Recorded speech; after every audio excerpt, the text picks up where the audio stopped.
ஒரு வாகனத்தினால ஒருத்தருக்கு செல்வ வளம் உருவாகுதுன்னா அதுல ரிஷபம் ஃபர்ஸ்ட். ஏன்னா ராசிநாதனே சுக்கிரன். அவர் நல்லா இருந்தால் உங்களுக்கு வாகனமும் நல்லா இருக்கு, செல்வமும் நல்லா இருக்கு, குடும்பமும் நல்லா இருக்கு, தொழிலும் நல்லா இருக்கு, வளர்ச்சியும் நல்லா இருக்கு, அடுத்த கட்ட முயற்சியும் ரிஷபத்திற்கு நல்லா இருக்கு. ரிஷபத்திற்கு 9 குடைய பாக்யாதிபதியா சனீஸ்வரன் வர்றாரு. எல்லாருக்கும் கருப்பு செட்டாகமா ஆகாது. ஆனா ரிஷபத்திற்கு ரிஷபராசிக்காரர்களுக்கு அந்த கருப்பனை நின்று பேசுவாருங்க. குலதெய்வம் கூட நின்று பேசுங்க. கருப்பு நிற வாகனத்தில் அவர்கள் சென்றால் அவங்க எண்ணியதெல்லாம் கண்டிப்பாக நிறைய. அவங்க எங்கேயும் ஃபங்க்ஷனுக்கு கூப்பிட்டா கூட சிவப்பு கலர் வண்டினா நான் வரவே இல்லையா, அது ரொம்ப டேஞ்சர் அப்படின்னு சொல்லிடுங்க. ஓரளவாது பழைய உடுத்திய ஆடைகளை வைத்து வாகனத்தை துடைக்காமல் புது துணி வாங்கி வாகனத்தை துடைத்தால் பளிங்கு ஒன்று கண்ணாடி ஒன்று பார்த்து கொண்டால் வாழ்க்கையில வெளிச்சம் வருங்க. வாகனம் எந்த அளவிற்கு பளிச்சுன்னு இருக்கோ தொடச்சி எடுத்துட்டு போறீங்களோ வாழ்க்கையில் இருக்கக்கூடிய கஷ்டமெல்லாம் தொடச்சி எடுத்துருங்க. ரிஷபராசிக்காரங்க யார் கையில அந்த சாவி கொடுத்து வாங்கணும் சார்? சுக்கிரன் என்பது தாம்பத்தியங்க, குடும்பங்க. ரிஷபராசிக்காரர்கள் ஒரு வாகனம் வாங்கும் பொழுது மனைவியாக இருந்தால் தன்னுடைய கணவன் இடத்திலோ, கணவனாக இருந்தால் தன்னுடைய மனைவி இடத்திலோ அந்த சாவியை கொடுத்து வாங்குறது லக்ஷ்மி கடாட்சியங்க. ரிஷபம் ராசியின் வண்டி வாகன யோகம். வணக்கம் சார். வணக்கம். குரு வாழ்க, குருவே துணை. ஒவ்வொரு 12 ராசிக்காரர்களுக்குமே வாகனம் வாங்கக்கூடிய யோகம் என்ன, வாகனத்தோட இருக்கக்கூடிய தொடர்பு என்னன்னு பார்த்துட்டு இருக்கோம். அந்த வகையில ரிஷப ராசிக்காரர்களுக்கு வாகனம் வாங்கக்கூடிய யோகம், அதாவது வாகனம் வாங்குறாங்கன்னா எந்த நிறத்துல வாங்கணும், எந்த நாள்ல வாங்கணும், எந்தெந்த கலர்ஸ்ல எல்லாம் வாங்கக்கூடாது, வாகனத்துல இருந்து எந்தெந்த பொருட்கள் வைக்கணும், என்ன தெய்வ வழிபாடு மேற்கொள்ளணும், வாங்குறதுக்கு முன்னாடி எந்த தெய்வ வழிபாடு, வாங்கினதுக்கு அப்புறம் அதை எப்படி நம்ம தெய்வத்தோட வழிபாடு பண்ணணும், அந்த வகையில ரிஷப ராசிக்காரர்களுக்கு இருக்கக்கூடிய வாகன யோகம் எப்படி இருக்கும் சார்? ரிஷபமே ஒரு வாகனம் தானுங்க. காலச்சக்கரத்திற்கு 2வது ராசி ரிஷபராசி, செல்வ வளத்தை குறிக்கக்கூடிய ராசி, நந்தி தேவருடைய அம்சம் பெற்ற ஒரு ராசி. அப்புறம் சிவபெருமானுக்கு முன்னாடி உட்காந்துருக்கிறது இவருக்கு என்ன கௌரவம் தானே, புகழ் தானே. ரிஷபம் என்பது ஒரு வாகனம் வாங்குறது அப்படின்னு பார்த்தீங்கன்னா அது ஒரு குடும்ப கௌரவம்னு நினைப்பாங்க. உங்கள் குடும்பத்தில் ஒரு வண்டி வாங்கினாங்க, இப்போ ஒரு கார் வாங்கிட்டாங்க, அதுலேயும் ஒரு புது மாடல் வாங்கியிருக்கிறாங்க, ஒரு விலை உயர்ந்த கார் வாங்கிட்டாங்க அல்லது வாங்க போகிறாங்க, அது என் குடும்பத்தோட சொத்து, குடும்பத்தோட கௌரவம். எல்லாரும் பயணத்திற்காக வண்டி வாங்கினா இவங்க நிம்மதிக்காக வண்டி வாங்குவாங்க. ஒரு வண்டி வாங்கி இருக்குப்பா, நம்ம யார்ட்டையும் போய் கேட்க வேண்டியதில்லை, எங்கேயும் போகணும்னா கோயில் உலகத்து போகணும்னா நம்ம கார் இருக்கியா அப்படின்னு சொல்லக்கூடிய அந்த தன்மை, அது அதை ஒரு புகழாக எடுத்துகிட்டு போகிறது, அதை ஒரு ரசனையாக எடுத்துக்கிறது, அது ரிஷபராசியினுடைய குணம். சுக்கிரனை வாகன காரகன் அப்படின்னு சொல்கிறாங்க. களத்திர காரகனும் சுக்கிர பகவான் தான். வாகனத்திற்குரிய ஆதிக்கமும் சுக்கிர பகவான் கையில் தான் இருக்குது. சுக்கிரன் உங்கள் சுய ஜாதகத்தில் நல்ல இடத்துல இருந்துச்சுன்னு வச்சுக்கோங்களேன், லக்ஸரி காருக்கு பஞ்சமே இருக்காது. நீங்கள் சொந்த கார் வாங்கலினாலும் கூட யாரும் நண்பர்கள் அவங்கெல்லாம் உங்களை அந்த விலை உயர்ந்த காரில் தான் அழைச்சிட்டே போவாங்க. உங்கள் வீட்டு வாசலில் யாராவது உங்களை தேடி கோடிக்கணக்கில் விலை ரூபாய் இருக்கிற கார் கண்டிப்பாக உங்கள் வீட்டு வாசலில் வந்துட்டு போகும். சுக்கிரனுடைய அம்சம். அந்த சுக்கிர பகவான் ரிஷபராசிக்காரர்களுக்கு ராசிநாதனாக இருந்து நல்ல 4ஆம் அதிபதியோடு தொடர்பு கொண்டு 4 பார்வையெல்லாம் வாங்கி உட்கார்ந்துருந்தா அவங்களுடைய வீட்டில் வாகனத்திற்கு பஞ்சமே இருக்காது. அழகாக 1-2 வண்டி இருக்கும், வண்டி மேலே வண்டி இருக்கும். அந்த வண்டி வந்ததுக்கப்புறம் செல்வ வளம் வந்துக்கிட்டே இருக்கும், வீட்டில் சுபகாரியங்கள் நடந்துக்கிட்டே இருக்கும், பேங்க்குக்கு அதிகமாக போய் நல்ல பண வரவு செலவுகள் அதிகமாக இருக்கும். அந்த வண்டி வாங்கினதுக்கப்புறம் தொழில் 2 மடங்கு இன்னொரு தொழில் ஆரம்பிப்பாங்க, பிரான்ச் ஆரம்பிப்பாங்க. இந்த மாதிரி ஒரு வாகனத்தினால ஒருத்தருக்கு செல்வ வளம் உருவாகுதுன்னா அதில் ரிஷபம் ஃபஸ்ட்டு. ஏன்னா ராசிநாதனே சுக்கிரன். அவர் நல்லா இருந்தால் உங்களுக்கு வாகனமும் நல்லா இருக்குது, செல்வமும் நல்லா இருக்குது, குடும்பமும் நல்லா இருக்குது, தொழிலும் நல்லா இருக்குது, வளர்ச்சியும் நல்லா இருக்குது, அடுத்த கட்ட முயற்சியும் ரிஷபத்திற்கு நல்லா இருக்குன்னு அர்த்தம். அப்போ அந்த ஒரு வாகனம் வாங்குறதுக்கு யோகங்கள் இருக்கணும். 4வது பாவகம் வலுத்து இருக்கணும். 4 சுபகிரகம் பார்க்கணுங்க. 4ஆம் இடத்தை குரு பார்க்குறார். சொந்த காசில் வாங்குவீங்க. சனீஸ்வர பகவான் பார்க்குறார். 1008 தடைகள் வரும். இப்போ வாங்கலாம், அப்போ வாங்கலாம், அடுத்த மாதம் வாங்கலாம், தடையாகிக்கிட்டே இருக்கும். ஆனால் ஒரு கட்டத்தில் வாங்கிடுவீங்க. ஏன்னா ரிஷபத்துக்கு பாக்யாதிபதியாக சனி பகவான் வர்றதுனால தடைகளை கொடுத்தாலும் தாமதமாக, தரமானதாக, உன்னதமாக பழைய வண்டி வாங்கணும்னு நினச்சிருப்பீங்க. ஆனால் எக்ஸ்சேஞ்சில் போட்டு புது வண்டி வாங்கிட்டு போயிருவீங்க. அல்லது நீங்கள் போகும்போதே யாரோ ஒருத்தர் தடுத்து இருந்தால் நான் காசு தரேன் வண்டி வாங்க அப்படின்னு சொல்லுவாங்க.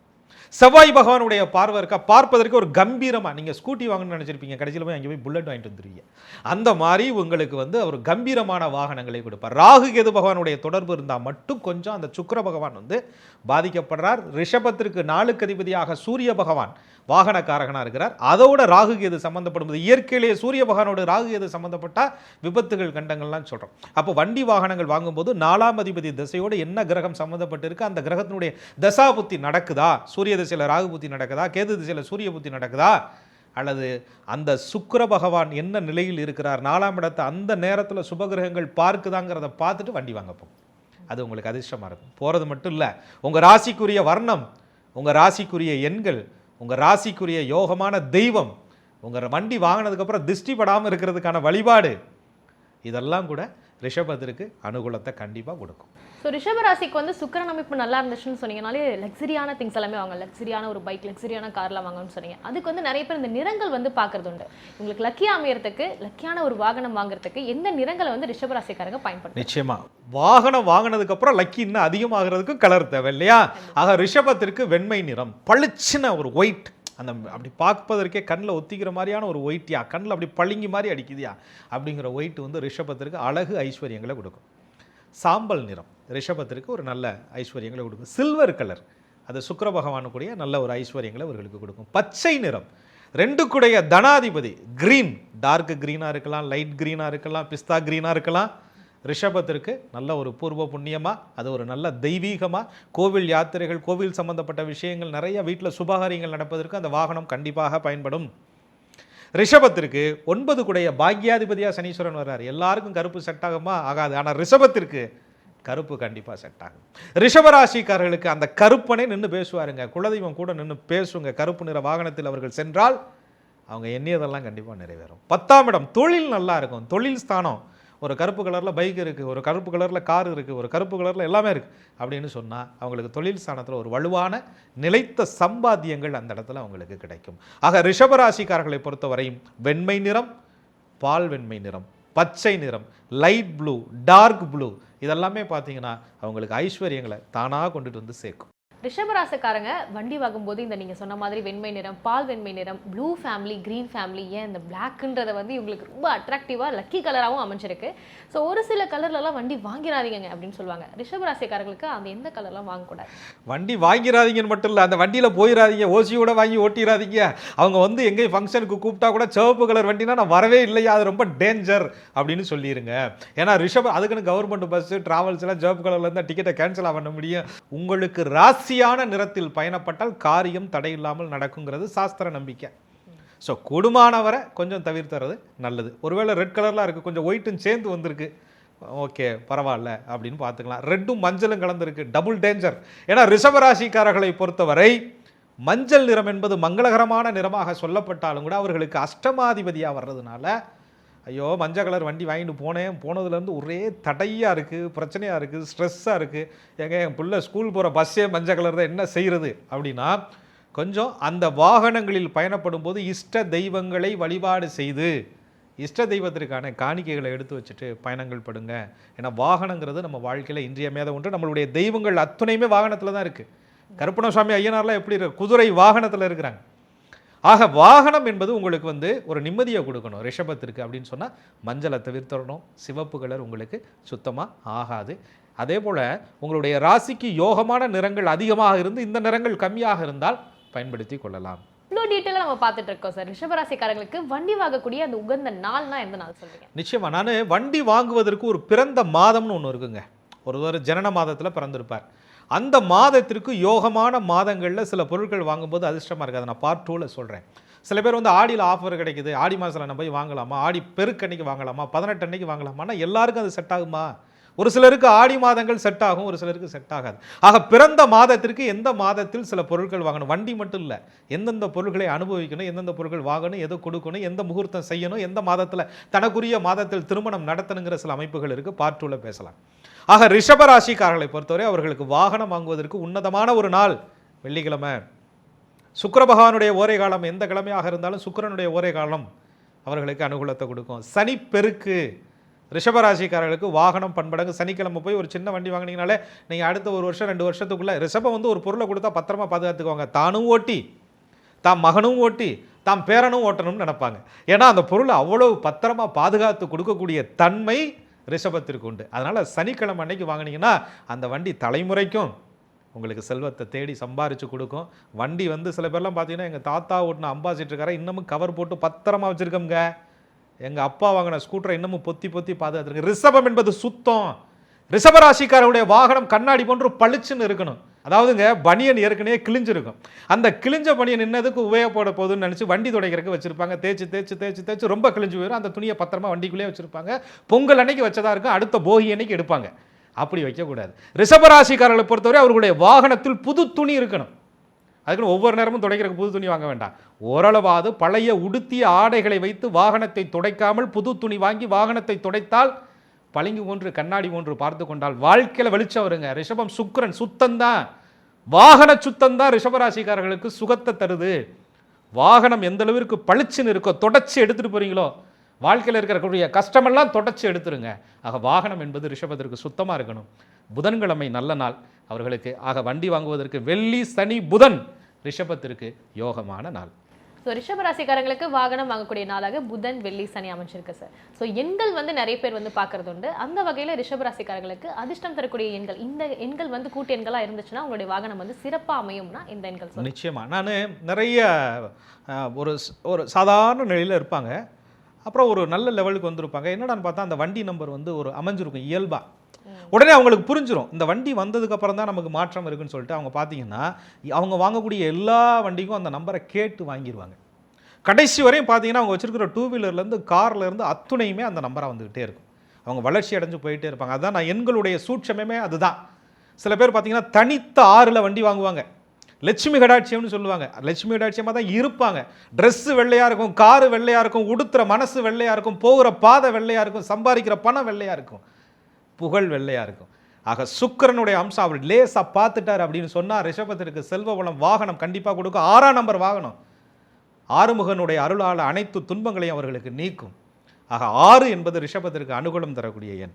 அடுத்து 2 கூடைய தனாதிபதி. இந்த வண்டியில் போனால் காசு சம்பாதிக்காமல் ஒரு கடன் கேட்டு போனால் கூட ஜெயிக்கணுங்க, 4 பேர்கிட்ட பார்க்க போனால் கிடைக்கணுங்க, அப்படி கொடுக்கணும்னா 2க்கு அதிபதியான புதன் பகவானுடைய ஆதிக்க எண் 5 ரிஷபத்திற்கு வாகனத்தில் அனுகூலம் தரக்கூடிய எண். போகிற காரியங்களை ஜெயிச்சுட்டு தான் வருவீங்க. 5ஆம் இடம் புகழ் கிடைக்குது, பூர்வ புண்ணியம் கிடைக்குது, வழக்குகள் நீங்குது அப்படின்னு சொன்னால் 5வது எண் அனுகூலமான எண். எல்லாரும் சொல்லுவாங்க வாழ்க்கை கீழே இறங்கிக்கிட்டே இருக்குன்னு. ஆனால் ரிஷபராசிக்காரர்கள் கீழே இறங்குனாலும் விதை கீழே தான் இருக்கும், ஆனால் விருட்சமாக வெளியில் வரும்ல. அது மாதிரி ரிஷபராசிக்காரர்கள் வாழ்க்கையில் விருட்சமாக வருவதற்கு அனுகூலம் தரக்கூடிய எண். அப்படி கீழே இறங்கி திரும்ப மேலே வந்து நான் ஜாயின் பண்ணி நிற்கிறேன், தோக்கலை அப்படின்னு சொல்லக்கூடிய எண் 8. ஆக ரிஷபராசிக்காரர்களை பொறுத்தவரை அனுகூலமான எண்கள் 5, 6, 8. முதல் தரமான எண் 6. ரிஷபராசிக்காரங்களுக்கு நீங்க இந்த வெள்ளி சனி புதன்ல வந்து நல்ல சிறப்பான நாள், இந்த நாள்ல வந்து வாகனம் எடுக்கலாம்னு சொன்னீங்க. இன்னும் சிறப்பாமையத்துக்கு எந்த தெய்வ வழிபாடு வந்து அவங்க மேற்கொள்ளணும் சார்? ரிஷபராசிக்காரர்களுக்கு 4 கூடைய வாகன ஸ்தானாதிபதி, 4ஆம் இடம்னு சொல்லக்கூடியதான் வாகனஸ்தானம். அதுக்குரிய கிரகம் சூரிய பகவான்.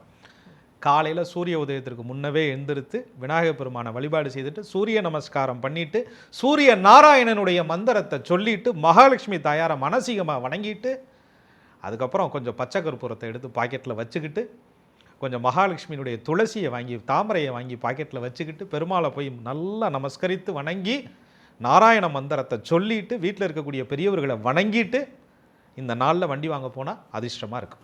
ஸோ வீட்டில் இருக்கக்கூடிய பெரியவங்களையும் வணங்கணும்னு சொன்னீங்க. ஏன்னா வந்து சாவி வாங்குற விஷயம்னு ஒன்று இருக்குது. புது சாவியை வந்து நம்ம ஷோரூமில் என்ன தான் வாங்கிட்டு வந்தாலுமே பெரியவங்க கையில் வந்து கொடுக்கணும், இல்லை இவங்க எனக்கு லக்கியான பர்சனுங்க இவங்க கையில் கொடுக்கணும்னு சொல்லுவாங்க.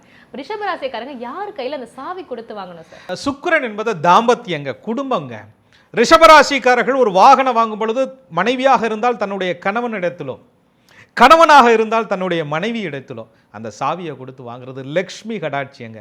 அதிலும் ஆண்கள் வந்து ரிஷபராசிக்காரர்கள் ஒரு வண்டி வாகனம் வாங்க போகும்பொழுது தன் மனைவியை அழைத்து சென்று வாங்குவது, அவர்கள் கையில் சாவியை தொட்டு வாங்குவது, அவர்களுடைய அன்பை பெற்றுக்கொண்டு வாங்குவது அவங்களுக்கு லக்ஷ்மி கடாட்சியத்தை கண்டிப்பாக கொடுக்குங்க. சுக்கிரன் என்பது மனைவி, சுக்கிரன் என்பது களத்திரம், சுக்கிரன் என்பது சுக தாம்பத்தியம். சுக்கிரனுடைய தயவு நல்லா இருக்கிறதுனால தான் நீங்கள் வாகனமே வாங்க போகிறீங்க. வாங்க போகிறதுக்கு வாங்குவதற்கு யோகமாக அமைந்த வாழ்க்கை துணையோடு போனால் வாழ்க்கை முழுசும் வளமாக இருக்குங்க. ஸோ சுக்கிரன் அப்படின்னாலே வந்து அழகு சௌகரியம் இதெல்லாமே நம்ம சொன்னோம் சார். கல்யாணம் ஆனவங்க வந்து இப்போ கப்புள்ஸாக போகிறாங்க, வண்டி வாங்குறாங்க. கல்யாணமே ஆகலைங்க, பேச்சுலருங்க, நான் யாரோட போகிறதுன்னு ரிஷபராசி கேட்டாங்கன்னா அவங்களுக்கு என்னது? அதுக்குன்னு நம்ம என்னங்க ஆள் தேடி பிடிச்சா கொடுக்க முடியும்? ரிஷபராசிக்காரர்களை பொறுத்தவரை கல்யாணம் நடக்கும்னு நினச்சிட்டு போங்க. கண்டிப்பாக அந்த வண்டி வாங்கிட்டு வந்ததுக்கப்புறம் அந்த வண்டிக்கு பின்னாடி மனைவியை தாயா ஏற்றுவேன் அப்படின்னு நினச்சிட்டு போங்க. நல்ல வண்டி வாங்கினதுக்கப்புறம் பெண்களாக இருந்தால் எனக்கு ஒரு நல்ல வாழ்க்கை துணை அமையும், நானும் என் கணவரும் இந்த தாயார் கோயிலுக்கு லட்சுமி கோயிலுக்கு வருவோன்னு சொல்லி வேண்டுங்க, கண்டிப்பாக அமையும்.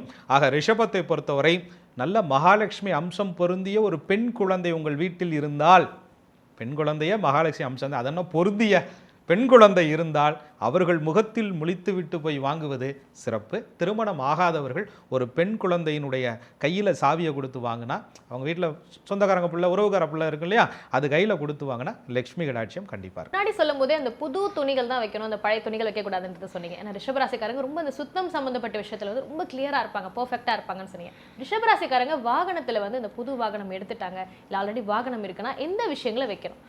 எந்த விஷயங்கள் வைக்கணும்னா, விநாயகருடைய படம் சின்னதாகவும் மகாலட்சுமி தாயாருடைய படமும் அவங்க வண்டி வாகனத்தில் கண்டிப்பாக இருக்கணும். பெருமாளுடைய திருநாமம் ஓம் நமோ நாராயணா, அதுக்கப்புறம் குலதெய்வம் வந்து கண்டிப்பாக எழுதப்பட்டு இருக்கணும்.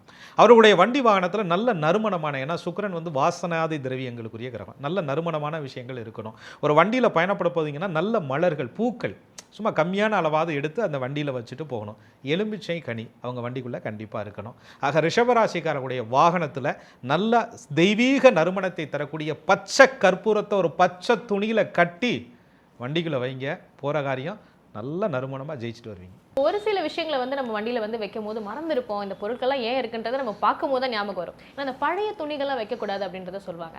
அந்த துணிகள் மட்டும்தான், இல்லை வேறு சில விஷயங்கள் வந்து ரிஷபராசிக்காரங்க அவங்களோட வாகனத்தில் வைக்கக்கூடாது. ரைட். அதாவது ரிஷபத்திற்கு வந்து அஷ்டமாதிபதியாக குரு பகவான் வர்றாரு. குருனா தெய்வீகம், ஆலயம், கோவில்களை சொல்கிறோம். ஒரு கோவிலுக்கு போனால் பிரசாதம் கொடுப்பாங்க. அந்த பிரசாதத்தை மறந்த வாக்கில் நீங்கள் என்ன பண்ணிடுவீங்க, வண்டியில் அங்கே வச்சுருப்பீங்க. உங்களுக்கே தெரியாமல் காலுக்கு கீழே வண்டிக்குள்ளே கிடக்கும், நீங்கள் அதை ஏறி மிதிச்சுட்டு போவீங்க. அந்த மாதிரியான விஷயங்களை வண்டிக்குள்ளே வைக்கக்கூடாது. சுக்கிரன் என்பது களத்திர வாழ்க்கையை கொடுக்கக்கூடியது. உங்கள் சொந்தக்காரங்க பந்தக்காரங்க இன்விடேஷன் கொடுத்துருப்பாங்க, பத்திரிக்கை கொடுத்துருப்பாங்க. அந்த பத்திரிக்கையை காருக்குள்ளே வச்சுருப்பீங்க, உங்களே அறியாமலே அது காலில் மிதிப்படும், அங்கே படும். அந்த மாதிரி விஷயங்களை வண்டிக்குள்ளே வைக்கக்கூடாது. உடைந்த சுவாமி சிலைகளை ரிஷபராசிக்காரங்க வண்டிக்குள்ளே ஒரு பொம்மை வாங்கி வச்சுருக்கிறீங்க, அது ஒச்சமாக இருக்குது, உடஞ்சிருக்குது. வண்டிக்குள்ளே முகம் பார்க்குற ஒரு கண்ணாடி வச்சுருக்கிறீங்க, உடஞ்சிருக்குது. வண்டிக்குள்ளே வந்து ஒரு துணி மாற்றிக்கலாம்னு நினச்சி வச்சுருக்கீங்க, துவைக்காத துணியை பல நாளாக வச்சுக்கிட்டு இருக்கீங்க, அது உள்ள வண்டிக்குள்ளே வைக்கக்கூடாது. ஈரத்துணிகளை வண்டிக்குள் ரிஷபராசிக்காரர்கள் வைக்கவே கூடாது. ஒரு நல்லது கெட்டதுன்னு சொல்லுவாங்களோ, ஒரு கேதம் பெரிய காரியத்துக்கு போயிட்டு வரீங்க, போயிட்டு வந்ததுக்கப்புறம் நீங்கள் குளித்ததுக்கப்புறம் வண்டியையும் முதலில் சுத்தப்படுத்தி தான் நீங்கள் குளிக்கணும். ஏன்னா உங்கள் வாகனம் என்பது அந்த இடத்திற்கு போயிட்டு வந்ததுக்கப்புறம் நீங்கள் சுத்தப்படுத்தியே ஆகணும். உங்களுடைய வாகனம் என்பது ரிஷப வாகனம். உங்களுடைய தன்மையே, உங்களுடைய வளர்ச்சியே வாகனம் வந்ததுக்கு பின்னாடி தான் இருக்கும். லக்கி டேல, லக்கி நாளில், லக்கி ஓரையில், நல்ல ஓரையில், அரசு நேரத்தில் ஒரு வண்டி வாகனத்திற்காக காணிக்கை எடுத்து வச்சுட்டு இந்த வருஷத்துக்குள்ளே நான் வண்டி வாங்குவேன் அப்படின்னு எடுத்து வச்சுட்டு முயற்சி பண்ணுங்கள்.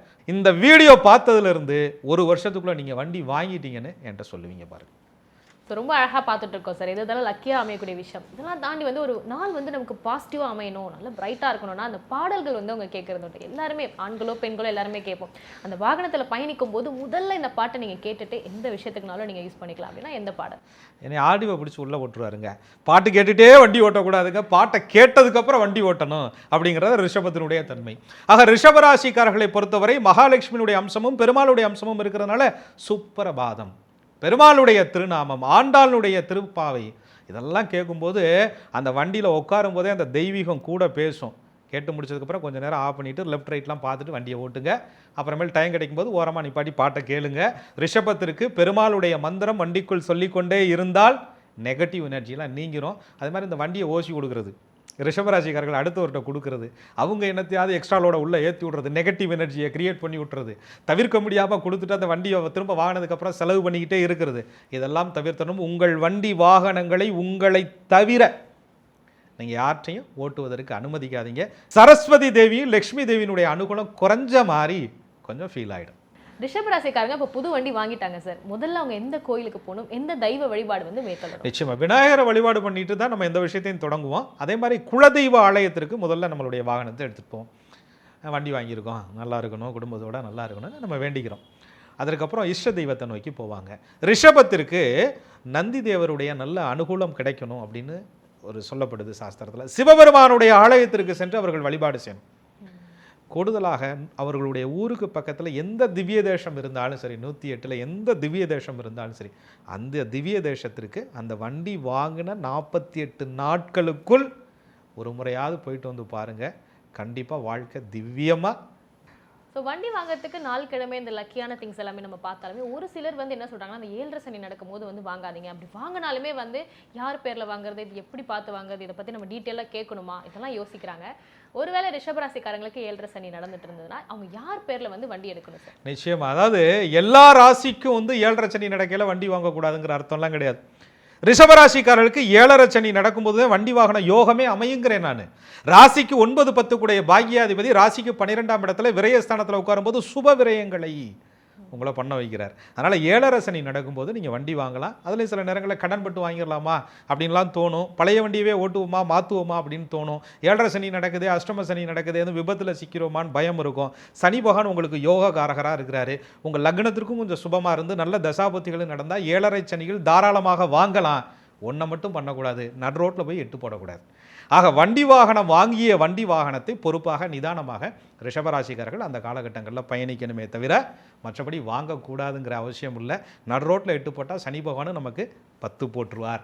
ஆக ரிஷபராசிக்காரர்களை பொறுத்தவரை வாகனத்தில் 7.5 சனி நடக்கும் பொழுது நிதானமான வேகம் தேவையே தவிர வாகன யோகம் கண்டிப்பாக அமையும். ரிஷபராசிக்காரங்களுக்கு வாகனம் வாங்கக்கூடிய அந்த யோகம் அது தொடர்புடைய எல்லா விஷயங்களையும் இன்னைக்கு நம்ம பார்த்தோம். ஏன்னா வந்து அந்த நிறங்கள் என்ன இருக்கும், அந்த நாள் எந்த நாளில் வாங்கணும், வாகனத்தில் வந்து எந்த விஷயங்களை வைக்கணும், எதெல்லாம் வைக்கக்கூடாது, ஸோ தெய்வ வழிபாடு எப்படி மேற்கொள்ளணும், அவங்க கேட்கக்கூடிய பாடல்கள்ல இருந்து அவங்க அடுத்தது அந்த எந்த தெய்வத்தை வந்து அவங்க மேற்கொள்ளணும் வழிபாடுகளுக்கு, இது எல்லாமே நம்ம ரொம்ப டீட்டெயிலாக பார்த்தோம். அடுத்த எபிசோட்ல மிதுன ராசிக்கு இருக்கக்கூடிய வாகன யோகத்தை பற்றி பார்க்கலாம் சார். நன்றி. நன்றி. குரு வாழ்க, குருவே துணை.